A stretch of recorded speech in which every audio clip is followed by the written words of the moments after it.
E a oposição ao governo desenha os primeiros movimentos contra o presidente Lula, que incluem um pedido de investigação no STF e outro até de impeachment. Isso por causa da troca de farpas entre o presidente Lula e o senador Sérgio Moro, e é o assunto do nosso painel de hoje. E para debater, a gente tem aqui a honra de receber os deputados federais Sâmia Bonfim, do PSOL de São Paulo, e Gilson Marques, do Novo de Santa Catarina. Dou meu boa tarde aos dois, deputada Sâmia Bonfim, deputado Gilson Marques. Queria ouvi-los primeiro sobre esse aspecto do quanto esta fala do presidente Lula contra Moro tem um impacto no governo. A gente já percebeu que, em termos de redes sociais, já deu um impacto o mais negativo desde a série histórica que a Genial Quest vem fazendo. A gente tem essa percepção dentro do próprio governo, começando sei que o deputado Gilson Marques, como eu, é um cavalheiro. A gente começa com a deputada Sâmia Bonfim para essa avaliação. O quanto o próprio governo criou um caldo de motivações para alimentar a oposição e gerar essa sensação de uma semana ruim para o governo Lula desde o início do mandato, deputada. Bom, quero te agradecer pelo convite, cumprimentar o deputado Gilson por essa oportunidade de debate. Eu acredito que há outros elementos da semana que criam esse caldo de uma aparente crise para o governo. O tema do Moro, acho que apareceu, e eu acho até meio natural que o Lula tenha uma reação ruim com relação a qualquer acontecimento político sobre a figura do ex-juiz Sérgio Moro, em função do histórico que os dois têm, né? Da prisão, que depois foi julgada como uma prisão indevida, por ele ter utilizado de um processo político ao invés de um processo jurídico para levar o presidente Lula para a prisão, em função de uma polarização política que se apresenta na sociedade e o Moro ocupar um lado oposto. Então, eu até acho natural que ele reage dessa forma, e é evidente uma reação que nega um fato, que foi um fato constatado pela Polícia Federal, gera muita animosidade, gera críticas e gera crise. Agora, eu não acredito que a crise que circunscreve no momento, né, a não aprovação de projetos, esse tema das medidas provisórias que ainda está em imbróglio, digam respeito ao que aconteceu com relação ao Moro, né? Acho que tem a ver com ainda uma dificuldade de conseguir dar uma amarração no Congresso Nacional para que o ano de fato comece. E quando as pautas mais importantes não deslancham, acaba tendo espaço para questões que, no meu ponto de vista, são menores. Então, numa semana, é uma polêmica de um deputado que foi transfóbico na tribuna, e aí, por isso, precisa de bastante resposta à altura, discussão na sociedade, tá bem. Na outra semana, é o tema do ex-ministro, ex-juiz Sérgio Moro. Ou seja, enquanto a máquina do governo não está funcionando para discutir reforma tributária, para as medidas provisórias finalmente poderem ser votadas, essas questões secundárias acabam tomando a cena da política. Agora, eu acho que não enfraquece, né, respondendo mais diretamente a pergunta, tendo em vista que foi a Polícia Federal, comandada pelo Dino e, consequentemente, do governo Lula, que tomou as medidas, as providências, né, para desmontar esse esquema que poderia, de fato, levar a uma situação muito perigosa, né? Que é uma situação muito perigosa para o hoje senador Sérgio Moro. E, ao contrário do que ele fez ao longo da sua vida política, mostra uma transparência das instituições, elas atuando, mesmo que a vítima seja um adversário político, a Polícia Federal, como deve ser, está atuando para protegê-lo, para identificar os perigos e para colocar sua família em proteção. Infelizmente, quando ele era o ministro da Justiça, ou quando ele foi o juiz, não teve o mesmo tipo de postura. Não, as instituições não atuaram de forma transparente e sem pender para um lado político, como que ele fez ao longo desses últimos anos. Então, nesse sentido, não acho que enfraquece. Acho que, inclusive, pode fortalecer, porque mostra que, apesar de ser um adversário político, a Polícia Federal não deixou de atuar como deve atuar. Ok, deputada Sâmia Bonfim, ouvi agora o deputado Gilson Marques nessa mesma questão, enfim, o quanto toda essa semana acabou tendo uma repercussão negativa para o governo federal, inclusive em monitoramentos de redes sociais e na própria avaliação de integrantes do governo, e o quanto a oposição está se aproveitando deste momento, com todos esses pedidos, notícia-crime no Supremo Tribunal Federal. O seu partido, deputado, fez uma representação na Procuradoria-Geral da República também e até já se falando em eventual crime de responsabilidade. Deputado Gilson Marques, com a palavra. Obrigado pelo convite.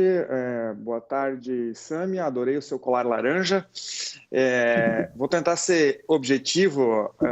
Na verdade, o que acontece? Nós temos uma operação que se chama Sequaz, ou Secas, não sei como é a pronúncia, muito séria da Polícia Federal, que tem testemunhas, interceptação telefônica, a Polícia Federal realmente comandada e avalizada aí pelo ministro Dino, que disse, entre aspas, uma investigação muito séria, e aí uma sequência de azares do presidente Lula, ele um ex-presidiário, na sequência ele fala de que gostaria muito, ou que o objetivo dele é, abre aspas, foder o Moro. Na sequência tem essa investigação onde se vai preso pessoas suspeitas de cometerem sequestro e assassinato dele e da família, sendo que um dos suspeitos contrata o advogado que é do filho mais velho do Lula. Nós temos 1.300.000 advogados no Brasil e o suspeito contrata o advogado do filho mais velho do Lula. Na sequência, o Lula, ao invés de dizer que legal, as instituições estão fazendo o seu trabalho, ele diz exatamente o contrário, abre aspas, é visível que é uma armação do Moro, fecha aspas. Essa afirmação traz para ele o ônus de provar essa armação. Então, se ele, enquanto chefe de Estado, diz que há uma armação envolvendo a juíza Gabriela Hartz, com o Ministério Público Federal, com a Polícia Federal e talvez com o próprio ministro, ele precisaria ajuizar algum tipo de ação, fazer algum tipo de representação que até o momento não existiu. Isso configura, inclusive, crime de prevaricação que está no artigo 319 do Código Penal. Essa afirmação é visível que é uma armação do Moro, ou a outra afirmação do Lula que quer, abre aspas, foder o Moro, é que precisa ser explicada. Ela não foi feita por mim e nem pela Sâmia. Nós não temos responsabilidade. A juíza Gabriela não tem responsabilidade, o Moro não tem responsabilidade. É o presidente da República que precisa dar explicações. E ele, além de não dar explicações, não trouxe nenhuma prova daquilo que ele disse e também não fez nenhum tipo de representação para os envolvidos dessa dita armação que ele mesmo afirma ter. É óbvio que isso causa uma instabilidade enorme, porque ele está atacando instituições que trazem segurança jurídica para o Brasil, instituições sérias, Polícia Federal, Ministério Público Federal, a magistratura, que inclusive já fizeram cartas de repúdio contra a presidente da República. Natural que haja essa conturbação no mundo político e imagino que deve perdurar por mais de uma semana. Deixa eu pedir aqui para a nossa produção exibir um tweet que foi feito hoje pelo senador Sérgio Moro, porque eu quero pedir a avaliação dos dois deputados que fazem parte desse painel. Hoje, Sérgio Moro faz essa postagem falando: gostaria de entender por que um dos criminosos do PCC, investigado no plano de sequestro e assassinato, utilizava como endereço de e-mail lulalivre1063.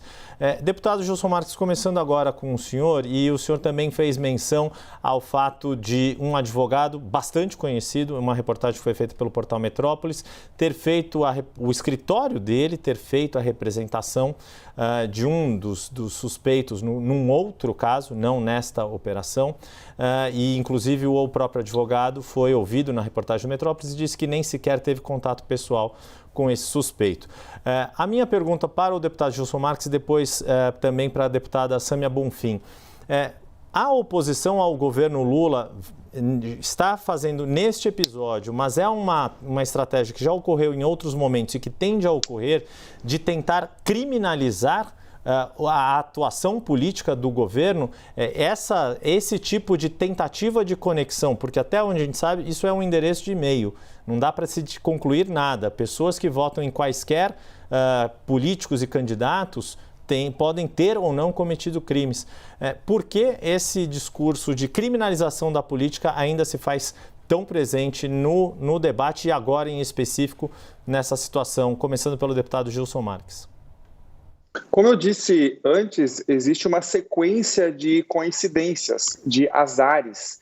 Então, não é um fato específico. Além dessa conta de e-mail, tem depósitos em conta corrente, temos a contratação do escritório, a advocacia em comum. Enfim, no decorrer da investigação, juntamente com as falas, até o momento, 2 oportunidades do Lula, são tantas coincidências que isso sim dá um ar muito ruim e que a junção delas dão uma alta probabilidade de culpabilidade do próprio presidente da República. E com relação à tipificação penal, o crime ele não se inventa ou ele não se usa ele politicamente. Ele precisa ter uma identidade com o que está escrito no artigo. E o artigo 319 do Código Penal, que é um crime comum, ele é muito claro: deixar de fazer aquilo que o cargo merece, como é que é agora? Deixar de praticar ato de ofício. E se ele diz que é uma armação, e se há uma desconfiança, e ele diz, abre aspas, é visível que é uma armação do Moro, isso precisa ser explicado. Não há uma interpretação além dessa. Ou, no mínimo, se bem que já é tarde, ele deveria dizer, eu me equivoquei. Eu errei, eu não deveria ter dito isso, nem nessa fala e nem na anterior. Mas tudo indica que a vaidade dele ela é tão alta que muito provavelmente ele não iria fazê-lo. Deputada Sâmia Bonfim, a sua avaliação sobre essa postagem? Eu acho que a criminalização da política é uma tônica do ex-juiz e agora senador Sérgio Moro. Ele alimenta isso e cresce com isso, né? Ele e outros parlamentares que também foram eleitos na mesma esteira. Mas o que é engraçado é que quando ele estava comandando a Polícia Federal, por ser também ex-ministro da Justiça e da Segurança, ele não tinha a mesma preocupação de tentar utilizar as instituições brasileiras para cumprirem com o seu ofício. Pelo contrário, utilizava ela para perseguir adversários políticos. Quem não se lembra do Bruno Pereira, aquele que infelizmente foi assassinado porque protegia os indígenas e a floresta amazônica? Ele foi demitido por alguém que foi indicado pelo Sérgio Moro, justamente porque ele significava, à época, um problema para o governo Bolsonaro, que tinha uma política antiambiental, uma política anti-indígena. Ou mesmo não vi reclamações semelhantes dos imensos e inúmeros crimes de responsabilidade que o ex-presidente Bolsonaro cometeu. A extrema-direita e a direita que agora buscam, nos deslizes verbais do presidente Lula, criar um grande celeuma, não tinham a mesma disposição de fazê-lo responder, por exemplo, quando ele imitou as pessoas com falta de ar, em plena pandemia da Covid-19, ou quando ele estimulou que os tanques de guerra desfilassem na frente do Congresso Nacional, quando a população brasileira clamava por uma melhor condução da pandemia, fazendo alusões, por exemplo, ao golpe de 64. Então, eu acho que é natural que a oposição da direita e da extrema-direita busque espaço para tentar desgastar a imagem de um governo que acabou de começar. Agora, o que me espanta é esse repentino apreço à figura do Moro, ou essa tentativa de fazê-lo se reerguer no cenário nacional, sendo que ele saiu bastante desmoralizado, depois que o Supremo considerou que os julgamentos que ele fez quando tocava a Lava Jato no Brasil eram julgamentos completamente parciais. Quando ele, inclusive, aceitou o cargo de ministro do ex-presidente Bolsonaro, ele deixou isso muito claro. E agora aqui, senador, está ainda mais claro que sempre houve um objetivo político. Agora tentam reerguê-lo, talvez como uma possibilidade de ter uma alternativa, tendo em vista que o Bolsonaro, se tudo der certo, vai responder pelos seus crimes, vai se tornar inelegível e precisam resgatar alguém para ocupar esse espaço político, né, de representante da extrema-direita no Brasil. Mas fato é que, se acham que há qualquer tipo de relação, que se investigue. A Polícia Federal do atual governo está atuando para isso. Não há nenhum tipo de problema. Agora, tentar resgatar o Moro como se fosse um paladino da moral, ninguém vai cair mais nessa, é evidente, por todo o seu histórico e pela lógica de criminalização da política, que foi o que ele sempre buscou fazer, e agora tenta ver se alguém se convence com um discurso supostamente neutro, de supostamente vítima, que ele nunca foi. Para equilibrar os tempos aqui, eu agradeço Sâmia Bonfim, deputada do PSOL de São Paulo, e Gilson Marques, deputado do Novo de Santa Catarina. Muito obrigado pela disposição de estarem com a gente aqui nesta tarde de sábado. Meu abraço a ambos e um bom fim de semana. Muito obrigado mais uma vez. Obrigada. Obrigado, Tchau, abraço. tchau. Tchau.